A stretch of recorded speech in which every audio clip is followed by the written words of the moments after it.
He's one of the most high-profile, richest Russians to publicly condemn the Ukraine war. The billionaire who founded the Tinkov Bank, one of Russia's biggest lenders, now renouncing his Russian citizenship, a major slap to the Kremlin's face. He's even posted the termination document online, along with scathing criticism of the Russian state. I can't and won't be associated with a fascist country, Tinkov wrote on his Instagram page.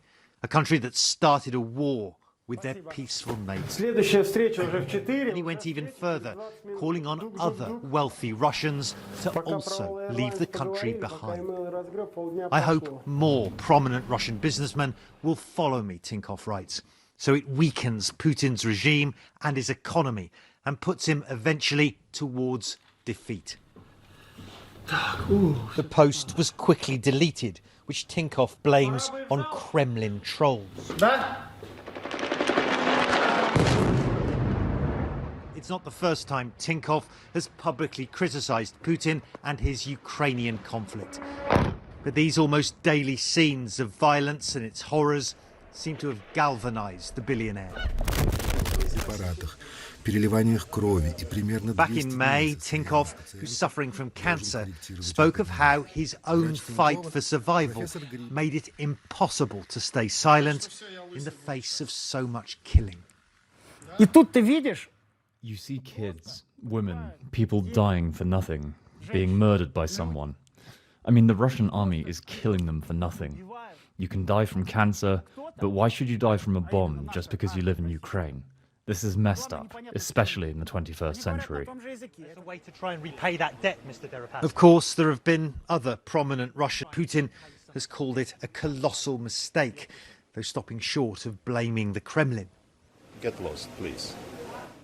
And earlier this month, another billionaire investor, Yuri Milner, said he renounced his Russian passport too.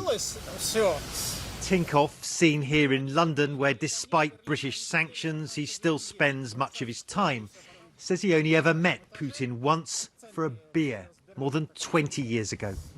But he says he hates Putin's Russia and he's now severing himself from it altogether over what he calls Putin's crazy war.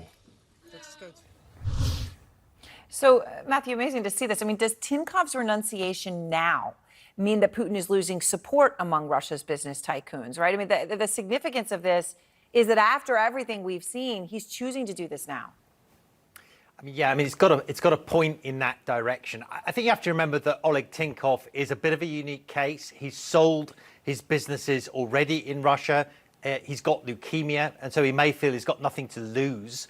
But, of course, there are many, many other business people in the country that have a lot to lose. Speaking out like that would probably mean the end of your business. It could mean jail. It could mean danger for your family. So even if they agree with what Oleg Tinkov has to say, they're probably going to keep their mouths shut. Having said that, the fact that anyone's speaking out at all, and there are several high-profile business people, indicates the economic impact that this war is having on Russia. Yeah, absolutely. And as you say, his circumstances are specific to him, but still, it's a courageous and brave act, right? That he's doing this.